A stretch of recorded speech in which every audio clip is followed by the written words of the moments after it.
you'll see on our left with the horns. That is the bongo. And they are known as ghosts of the forest because they are rarely ever seen. Those horns on their head will lean backwards, and that helps them to not snag on anything as they make their way through the forest. Hey, Howard. Look, there goes Now, on something top of up the there. hill, there's a tan-colored antelope to our right. That's the greater kudu, and they are the tallest forest antelope in Africa, usually standing around 55 inches at the shoulder. Now, the reason I know that's a female is because it did not have horns. Only male kudus will have horns. Now, speaking of horns, if you look out to your left, there's going to be a rhino taking his afternoon nap next to that rock wall. That's our black rhino, and they're the smaller of the two rhino species that live here on the reserve, typically weighing around 3,000 pounds. There's the more solitary of our rhino species, and that's because they can be pretty territorial amongst each other. Now, this big black and white bird to the left, that's the saddle-billed stork. And it doesn't look like it from up here on the truck, especially because it was kneeling down. But the saddle-billed stork is around 5 feet tall, with a wingspan of 9 feet wide. It's about as wide as our safari truck.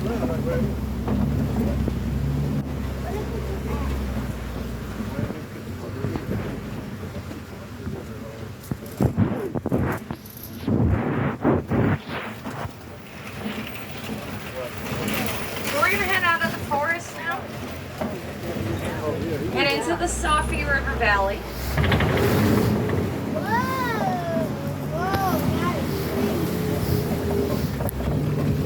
The Safi River is home to some of our animals like the Nile hippopotamus.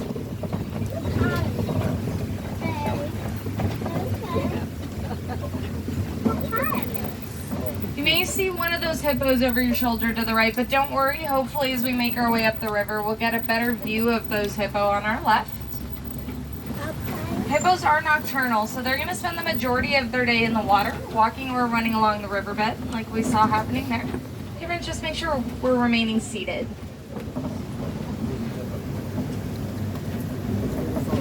There are some more on our left. Oh, there go one right The there. Nile hippos are pretty impressive. They can hold their breath for up to 8 minutes at a time before they need to come up for air, and that's because they're the largest mammals in Africa, with the average hippo usually weighing around 5,500 pounds. Now, in addition to being nocturnal, they are also herbivores. So when they do come up at night onto the riverbank to feed, they'll mainly eat vegetation, but they'll only eat about 80 to 90 pounds of food, which is a pretty small amount considering their body weight. Now, those big white birds on the island as well as swimming in the water, those were pink-backed pelicans. Try saying that 5 times fast. And they get their name for the pink coloring on their backs that tend to become more vibrant during mating season. They are colonial nesters, so you'll typically see around 20 to 500 pairs of them in one nest. But continue looking out to the left because, oh my gosh, there's a bunch of Nile crocodile. Hey friends, please remain seated. Oh, I can't see.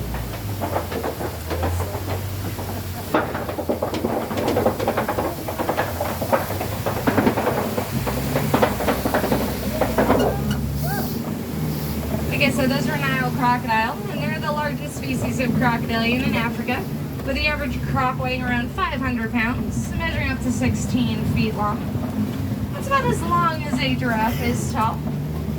They can eat up to half of their body weight in food in one sitting, and while they typically eat fish, unfortunately every now and then another animal can cross its path and become dinner.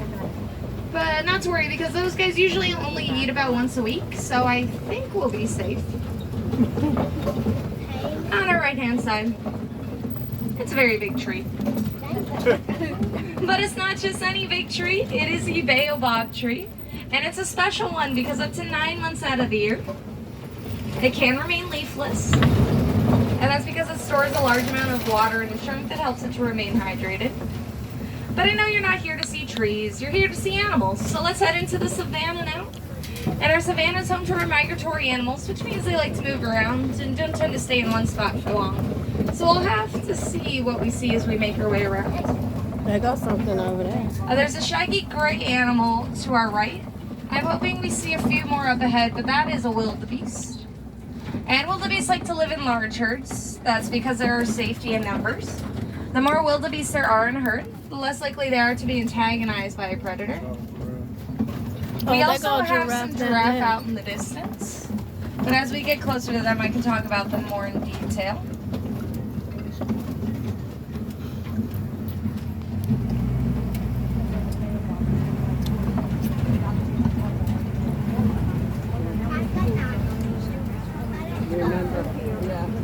You're going to want to look in the den to our left, as well as the far left side of that rock wall, because we've got some predators lying down in the comfort of the shade.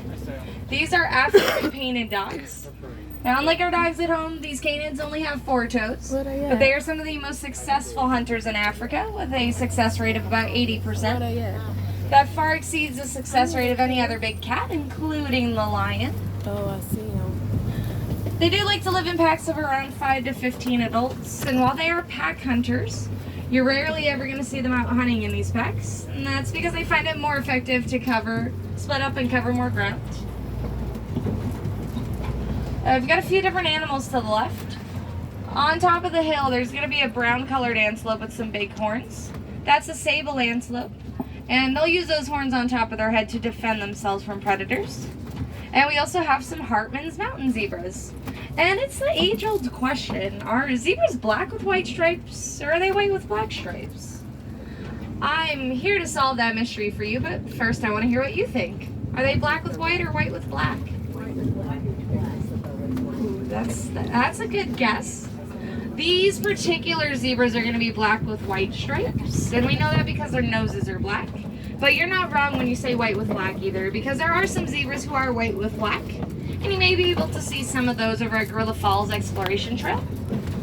There we have Grevy zebras, and I can talk a little bit more about Gorilla Falls in a little bit, because we've got a whole tower of Maasai giraffe out to our left. Tower is the name for a group of giraffe, but don't get me wrong, they're not a tower of terror. They're usually pretty friendly.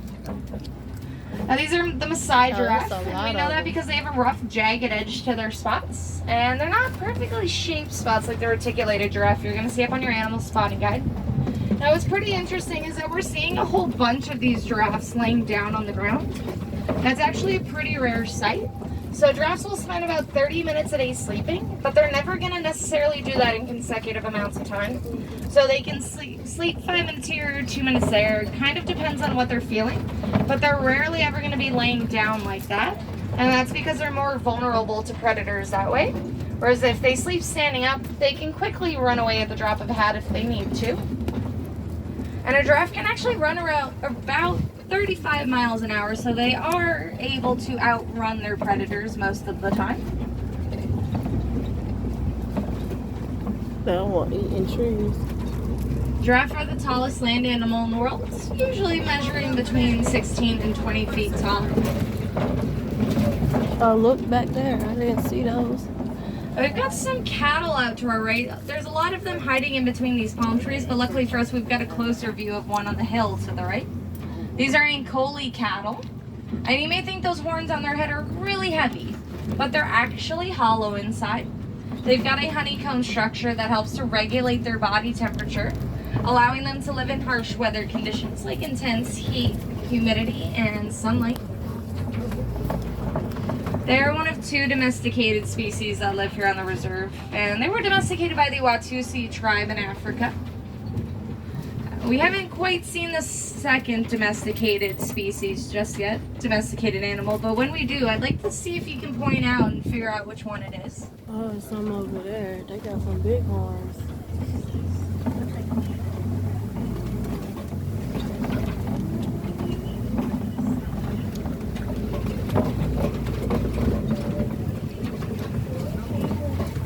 There's some right there. Oh, those are rocks.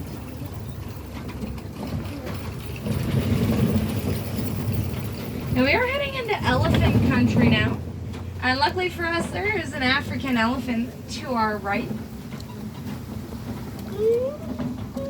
But before I talk about the elephant more in detail, if you look out to your left, there's some monkeys. There's a few by the back of that rock wall. These are mandrills, and they're the largest Oh, I species see of that, monkey in the yeah. world, with males weighing up to 100 pounds. But what makes the mandrills unique is those bright red and blue colors on their faces and bottoms. And those colors are only going to be more vibrant to males. Hey friends, please remain seated. I didn't see. Oh, I see. Now that elephant we saw, I'm going to assume that it's probably female. One, because it was a bit on the smaller side. But I believe there may be another elephant in the area. So female elephants like to live in smaller herds of around 5 to 7 other elephants. Whereas males are solitary. They're going to spend most of their time by themselves or in very, very small groups of other males called bachelor herds. And I'm sure you don't need me to tell you that elephants are pretty big animals, but they are. They're usually around 13,000 pounds, and they can also eat a lot. They can eat up to 300 pounds of food in a day. But when an animal eats that much, every now and then food can become scarce, and they're going to be forced to find other sources of food. Unfortunately for some farmers in Kenya, the elephant's new source of food was their crops. And as you can probably assume, an elephant eating and destroying your crops probably isn't very good for business. So we here at the Disney Conservation Fund wanted to help those farmers find a way to keep those elephants from eating their crops, while making sure the elephants were still safe and protected at the same time. So the way that we did that was by building bee fences. And that's because elephants are actually afraid of the sound and stinging of buzzing bees. So by building those bee fences, it not only kept those elephants off of their land, but it provided an additional source of income for those farmers because of the honey that the bees produced. So it definitely was a win-win situation for those farmers. Now, like I mentioned earlier, we have African elephants here in Harambe, and they have a few different distinguishing features that help us to identify them as such. Can anyone name one way we know they're African elephants? It's going to be, one way is by the shape of their ears. Now their ears are a lot bigger than other elephants, but those ears are also shaped like the continent of Africa. Now speaking of those ears, they're going to provide a pretty great use to the elephants other than hearing. And no, it is not flying. They are not Dumbo. We'll often see them flapping those large ears because it helps to cool them down and regulate their body temperature, especially during the hot summer months like we're experiencing right now. So flapping those ears can often bring their body temperature down by 15 degrees. I don't know about you, but that sounds like some pretty amazing air conditioning. On our right hand side, you're going to see some more wildebeest. I taught you some words in Swahili already, but I want to teach you a new word. And that word is literally new, spelled G-N-U. That is the name for wildebeest in Swahili, and that's because they make a grunting noise that sounds like new, new, new when they do it. So that's definitely a new word that you can teach all of your friends when you get back home. But we're going to head around Flamingo Islands now. These are the greater flamingo, and they are not only the largest species of flamingo in the world, but they are also the lightest shade of pink. And they get their pink coloring from the beta carotene in the shrimp that they eat. But they usually won't gain that full coloring until they're around 2 years old. Now, you may see some gray chicks around that island. Those are some of our newer flamingo chicks. And when flamingos hatch, they come out as gray chicks like those, and they'll reach full growth at around 2 months old. So they're very, very close to being full grown.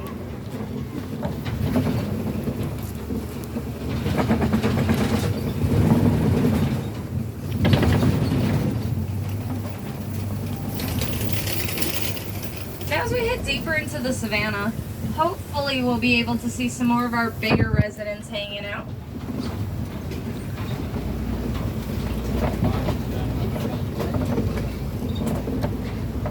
I'm not seeing any at the moment, but does anyone know what kind of animal likes to hang out in the mud like we see to our left? It's gonna be the white rhino, and there's some up in the hills to our right. And that's because, like the elephant, rhinos are going to need ways to keep cool and protected during the summer. So they're going to roll around in that mud, cake it all over their skin, and that creates a natural form of sunscreen for them. Helps to protect their very sensitive skin from the harsh rays of the sun. But don't worry if you didn't see them. Hopefully as we head further up, we'll see a clearer view of the rhino. There are some more up in the bushes to the right. Oh, these are going to be the white rhino, like I mentioned. They're the larger of the two rhino species that live here in them Harambe. things big. Usually weighing between 4,000 and 5,000 They pounds. so big they look like a rock. Now you're going to want to look to your left, and they are a little harder to see, but look at the very top of that hill, kind of on the right side of it. We've got some cheetahs. Cheetahs are one of the fastest land animal in the world. They can go 0 to 60 in just a matter of a few seconds. However, they're not marathon runners, so they typically won't maintain the speed for very long or very far. Everyone, please make sure we're on our bottoms. Unlike other big cats, they are day hunters. And one reason for that is because they have a black teardrop marking under their eye that helps to absorb sunlight and keep it out of their eyes. Now I want to play a game of I Spy with you all because out to my left, sleeping on a rock, I spy a lion. Now lions are nocturnal.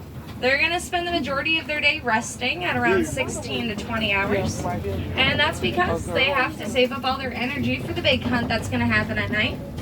But what's pretty cool about the lions is it's actually the females who are going to go out and do the hunting while the males stay back with the young and old.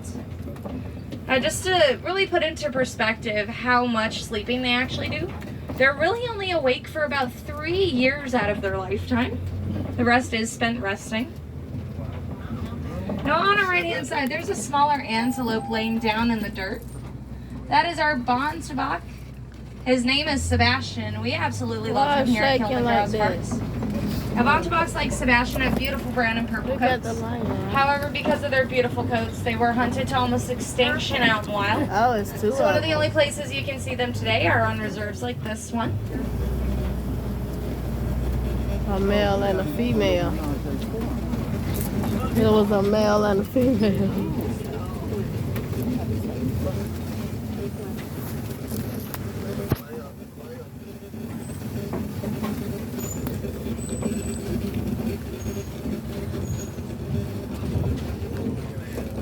Like I said, Bonteboks like Sebastian were hunted to almost extinction.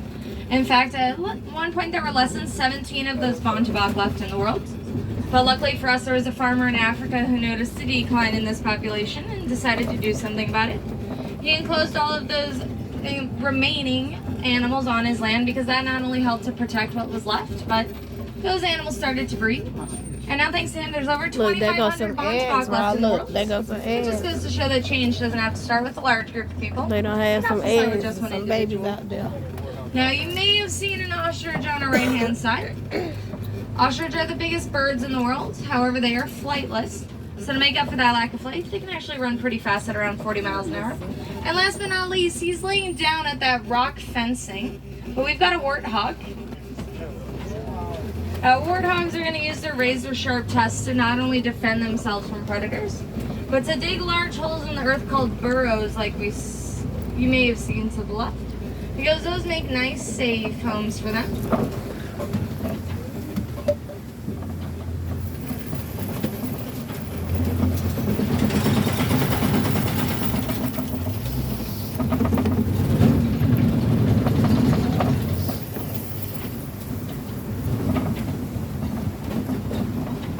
We are about to head around our Warden's Post now. And our Warden's Post is home to some of our more social, and might I add, adorable animals like the Nigerian dwarf goat. They like to run, jump, climb, and headbutt as a way to not only establish dominance in their own groups, but to mature as well. They also make great teammates with us humans because they're going to eat away at those pesky weeds and leaves we don't want. And they produce milk, which is a great source of food and income for our farmers.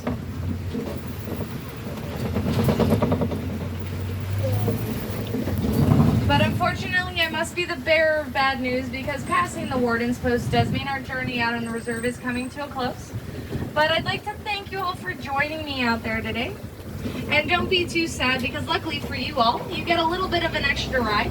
We have to go back to the dock that we started at. So you'll get a little bit of an extra adventure out here. But in the meantime, if you have any questions about the animals that we've seen, the animals we may have not seen, anything about the reserve, or really anything at Animal Kingdom, I would be more than happy to try and answer those questions for you. But as you may have learned out there on the reserve as well as in the park, conservation is important. And if you'd like to learn more about our conservation initiatives here at Disney, definitely check out the Disney Conservation Fund at DisneyImpacts.org. That'll tell you a little bit more about the animals we work with and some projects we're working on, like the Elephant and Bees project that I mentioned earlier.